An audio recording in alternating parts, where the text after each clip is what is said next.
بسم الله الرحمن الرحيم. كتاب أنزلناه إليك مبارك ليدبروا آياته وليتذكر أولو الألباب. صدق الله العظيم.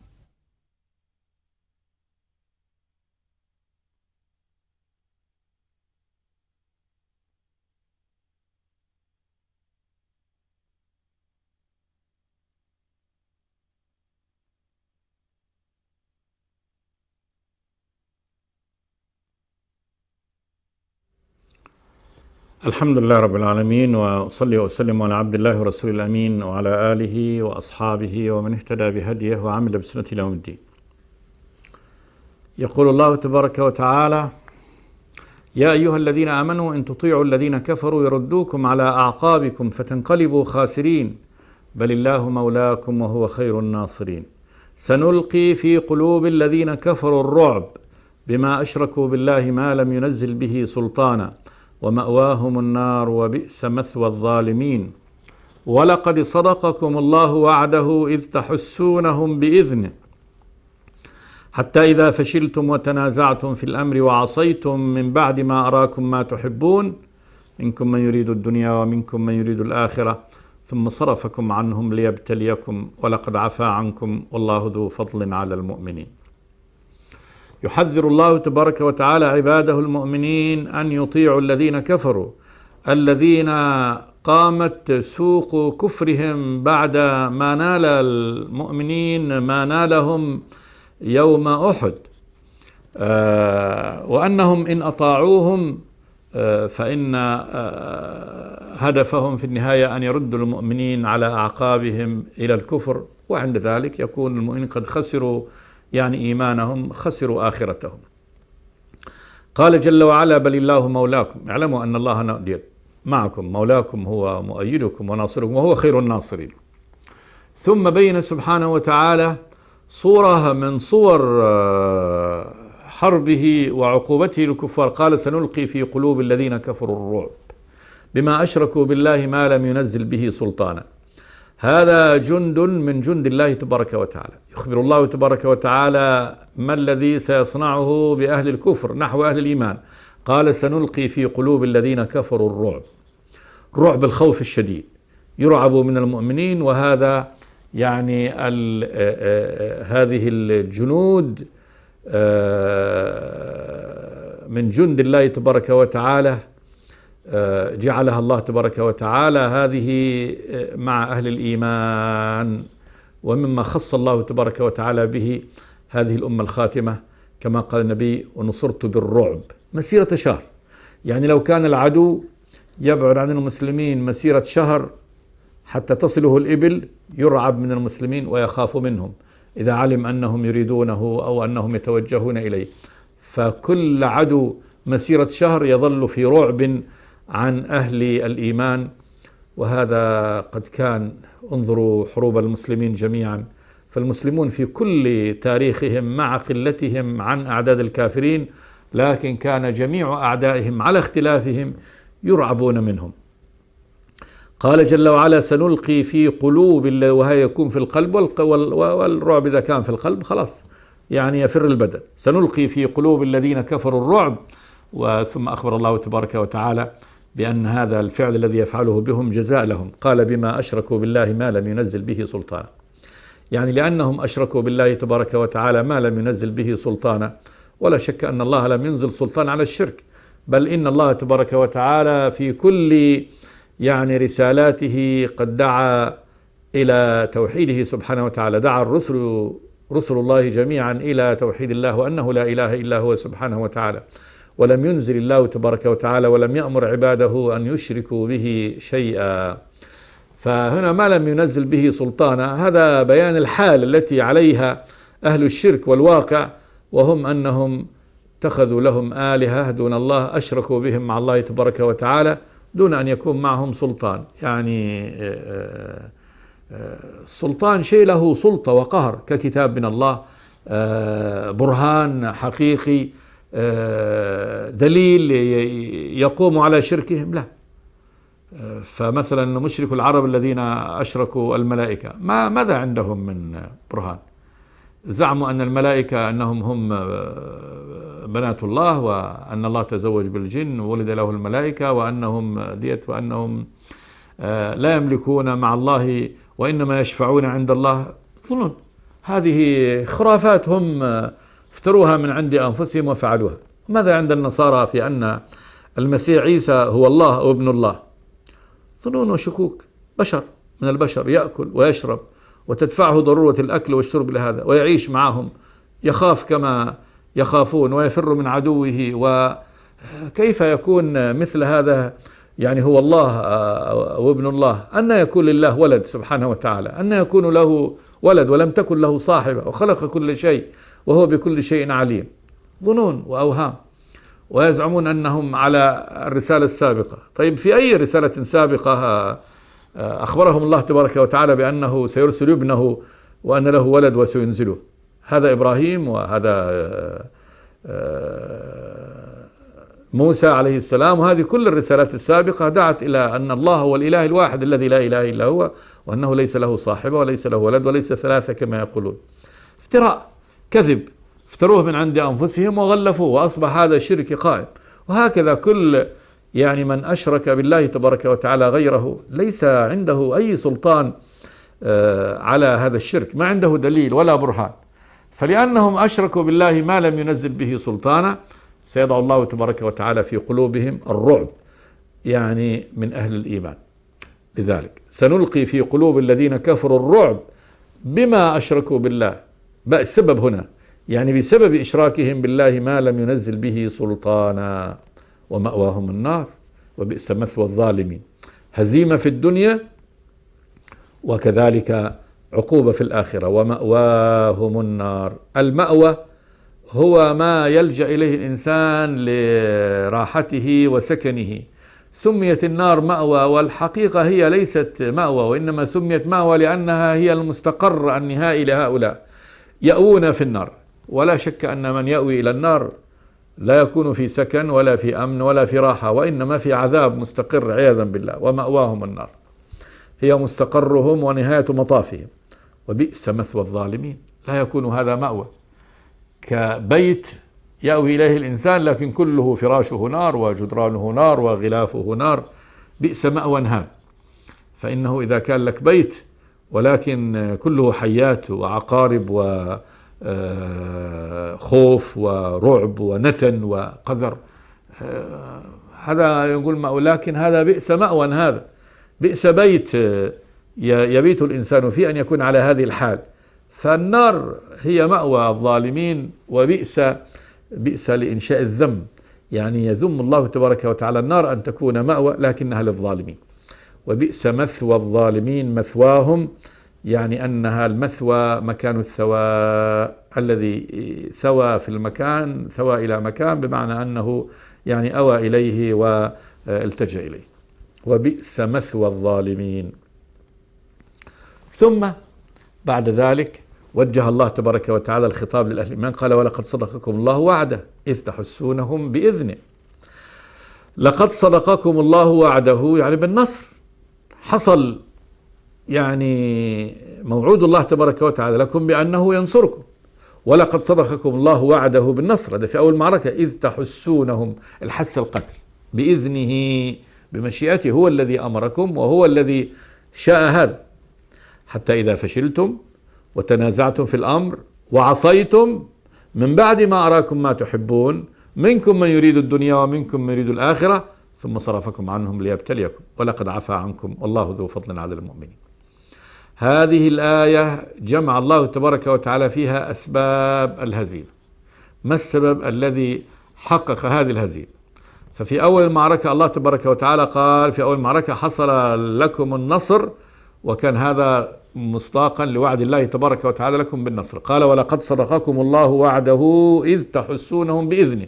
في أول المعركة عندما قال أمرهم النبي بالقتال، شد الزبير بن العوام على ميمنة الكفار، ميمنة خالد، فاندحرت، وشد حمزة بن عبد المطلب رضي الله تعالى عنه وكان في الرجالة لا يقوم له شيء، وشد المسلمون عليهم فهربوا جميعا، حتى إن النساء التي كانت يعني خلفهم ركضنا إلى الجبل وشمرنا عن سوقهن حتى بدت خلاخيلهن.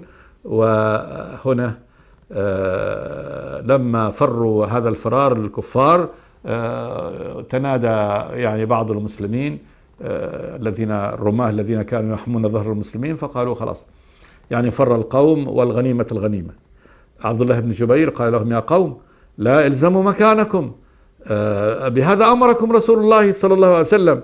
فلم يطيعوه وخرجوا، كانوا 50، لم يبق معه فقط إلا 5.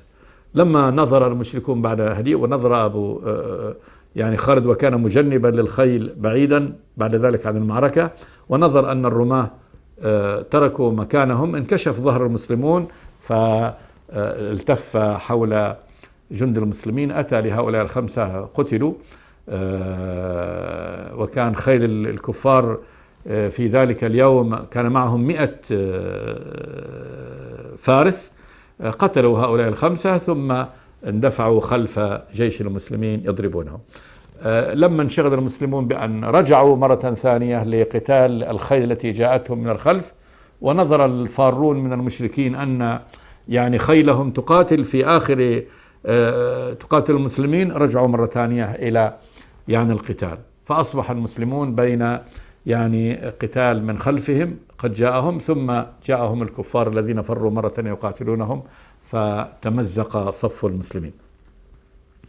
فالله قال: ولقد صدقكم الله وعده في أول المعركة إذ تحسونهم بإذنه، تحس لهم القتل، حتى إذا فشلتم وتنازعتم في الأمر.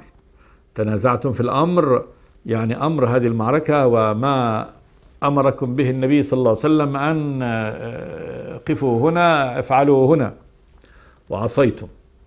وعصيتم أمر النبي صلوات الله وسلامه على حسة المعصية، من بعد ما أراكم ما تحبون النصر، من بعد ما أراكم الله النصر رأي العين، وهو فرار الكفار وخلاص قرب نهاية المعركة، أراكم الله تبارك وتعالى ما تحبون. ثم قال جل وعلا: منكم من يريد الدنيا ومنكم من يريد الآخرة. منكم بعض من يريد الدنيا الغنيمة، الذين خافوا على ضياع الغنيمة وظنوا أن يلحقوا بالكفار قبل أن يفروا يعني أموالهم، فأرادوا أن يلحقوهم لينالوا الغنيمة. منكم من يريد الدنيا، قال جل وعلا: ومنكم من يريد الآخرة.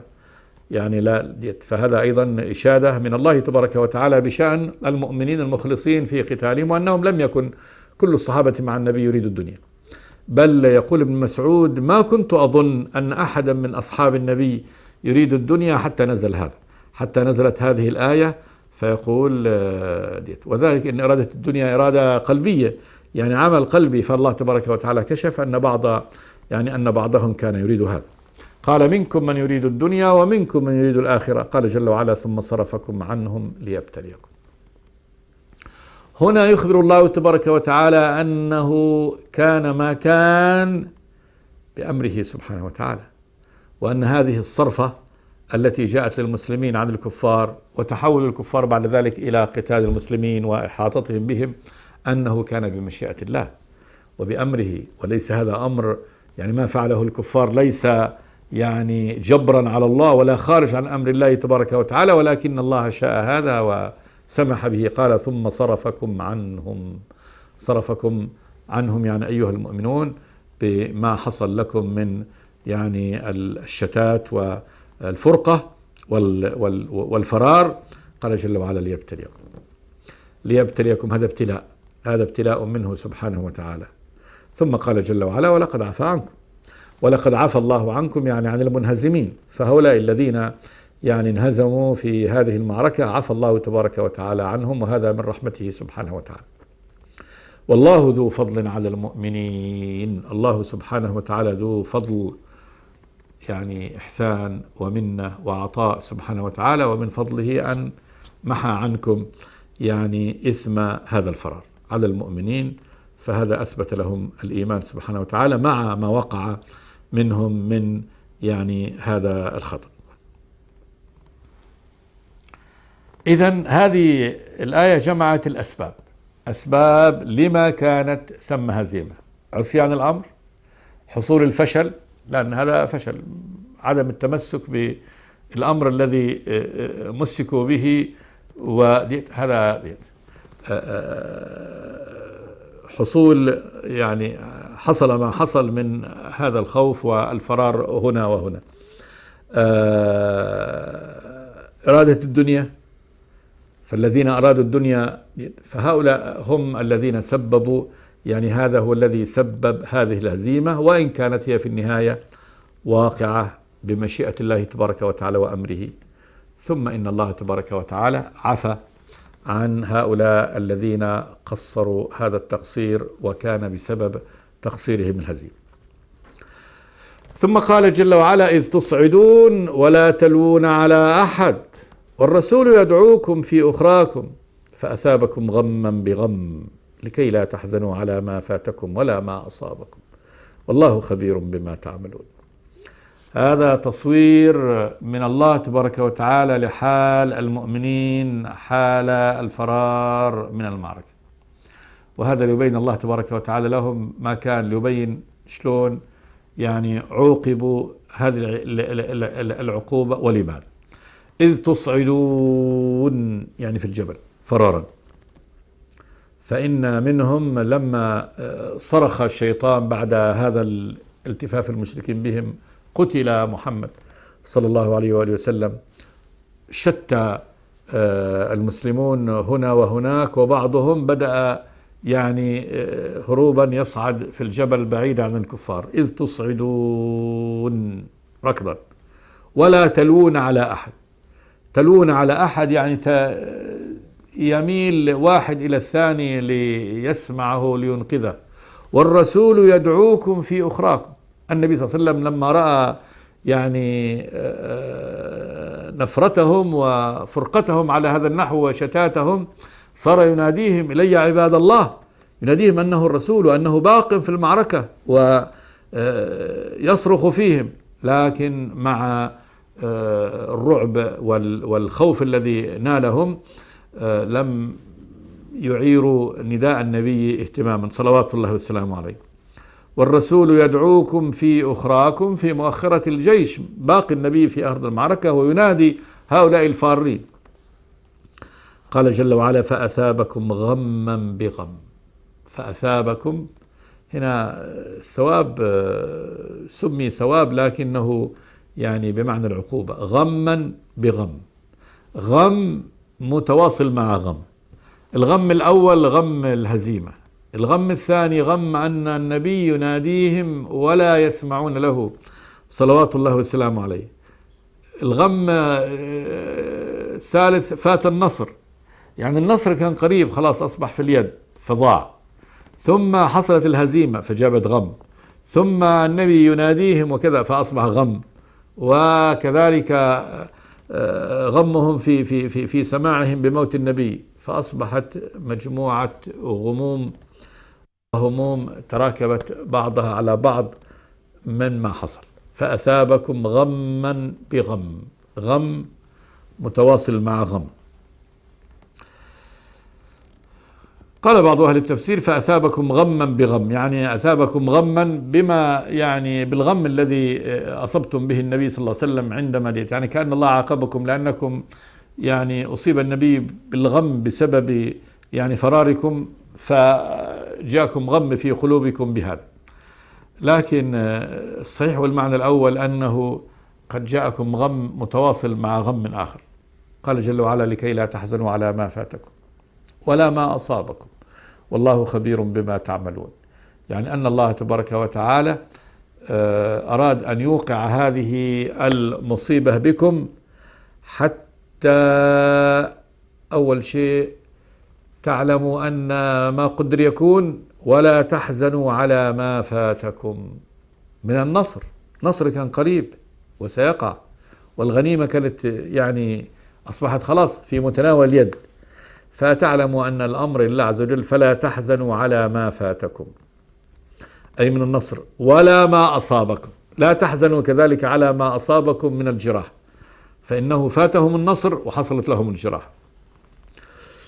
والله خبير بما تعملون. والله سبحانه وتعالى خبير بما تعملون، وهذا فيه تحذير، وكذلك يعني فيه طبعا فيه وعيد، وفيه كذلك تبشير لأهل الصبر ويعني أهل الثبات. خبير، الخبرة هي العلم الدقيق، يعني العلم الخفي، فالله عليم علما خفيا بكل خفايا الأمور سبحانه وتعالى، خبير بما تعملون بالذي تعملونه. ثم قال جل وعلا: ثم أنزل عليكم من بعد الغم أمنة نعاسا يغشى طائفة منكم. هذا بعد ما حصل هذا غمهم على فوات النصر وغمهم على الهزيمة، إلا أن الله تبارك وتعالى أنزل سكينة من عنده بعد الغم. ثم أنزل عليكم من بعد الغم أمانة. الأمانة نوع من السكينة، أمان، هدوء، راحة في القلب، وهذا شيء عجيب. بعد هذا يعني الغم يثير يعني حفيظة النفس ويجعل الأمر يسود في الوجه، لكن تأتي هذه أمان من الله تبارك وتعالى وسكينة من عنده. ثم أنزل عليكم أي من عنده من بعد الغم أمانة نعاسا. سكينة في القلب مصحوبة بالنعاس. النعاس هو النوم الخفيف. يغشى طائفة منكم، يعني الله جعلوا لي طائفة، جماعة من أهل الإيمان، منهم أبو طلحة رضي الله تعالى عنه، يقول: وقع السيف مني 6 مرات وأنا من يدي وأنا بالموقع، يعني وهو بالموقعة القتل قائم والكفار بكل مكان والموت منتشر في كل مكان، ومع ذلك يعني السيف يقف ويقع السيف من يده من النعاس، شايل السيف ثم ينعس ويقوم السيف ثم يستيقظ فيأخذه مرة ثانية. وهذا أمر ديت. النعاس هنا في وقت المعركة دليل على الطمأنينة وسكينة القلب، لأن الخائف لا ينام. الخائف لا ينام، لا نامت أعين الجبناء، الخائف لا ينام. والمغموم لا يصيبه، لا يأتيه نوم، بل يأتيه الأرق والسهاد. فهذا كون إنسان يكون في وسط الموت ثم يأتيه يعني غشية النعاس هذا معناه هدوء قلب وثبات.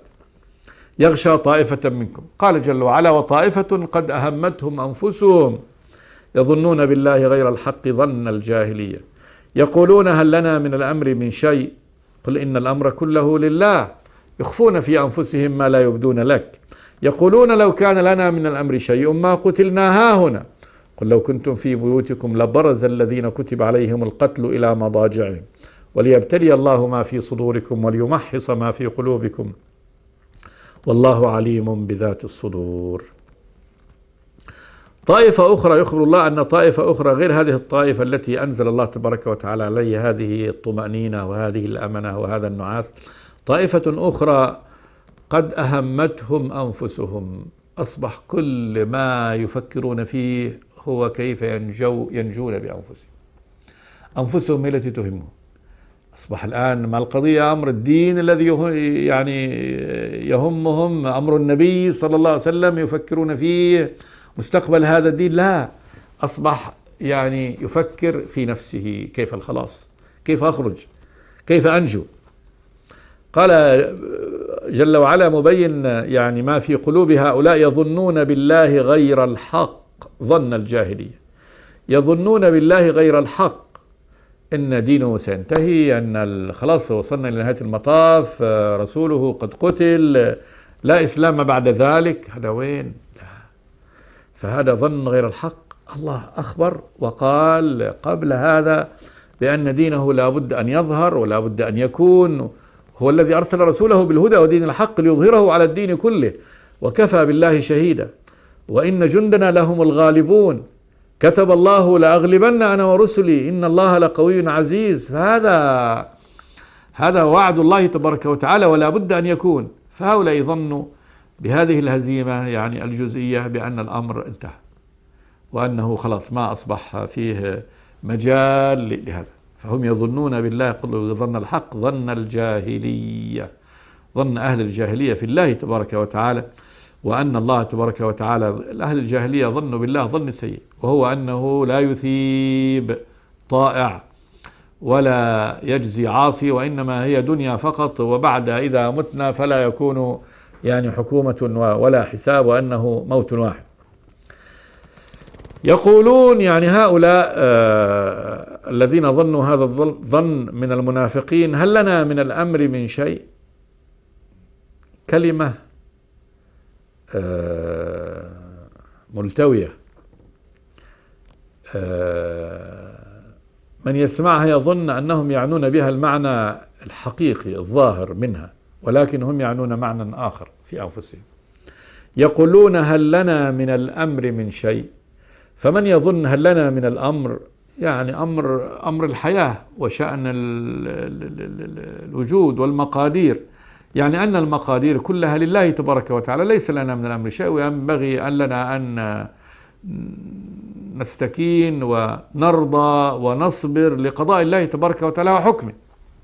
فهذا معنى حق، والسامع لهذه الكلمة منهم يعني يظن أنهم يعنون هذا الأمر: هل لنا من الأمر من شيء؟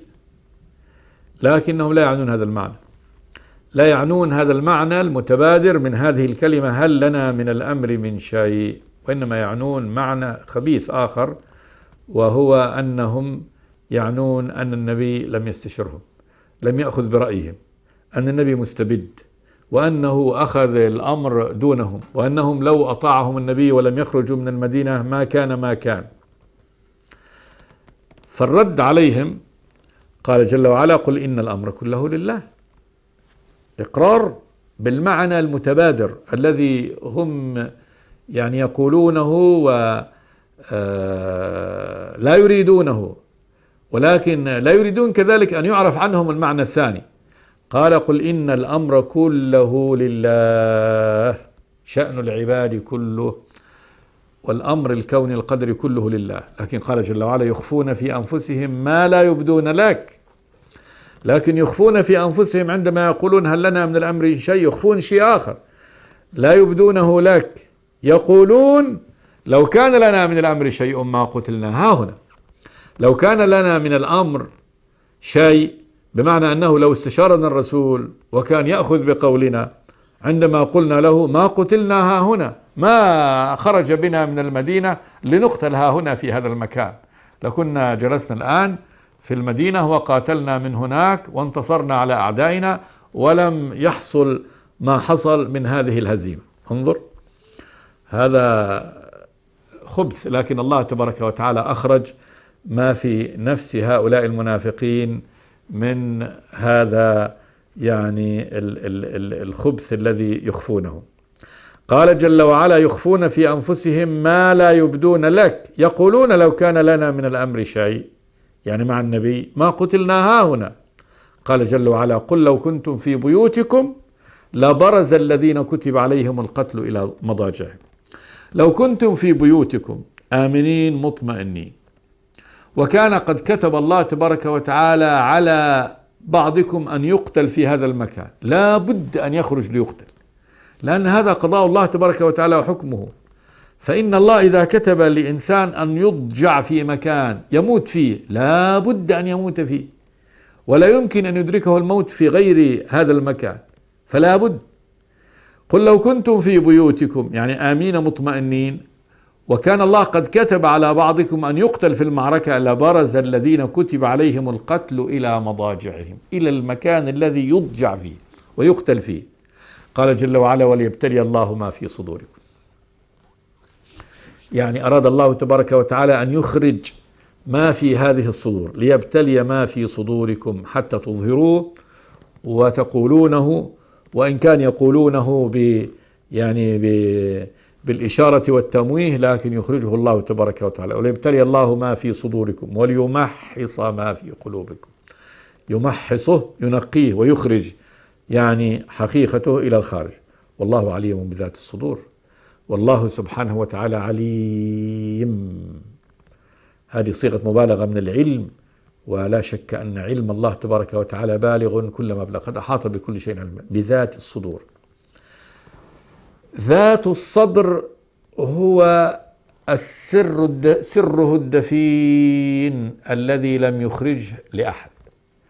فكل إنسان في عنده سر لم يبلغ به أحدا، أقرب الناس إليه ما أخبره به، وإنما هذا سره هو موضوع في صدره ما أخرجه، فهذا ذات الصدر.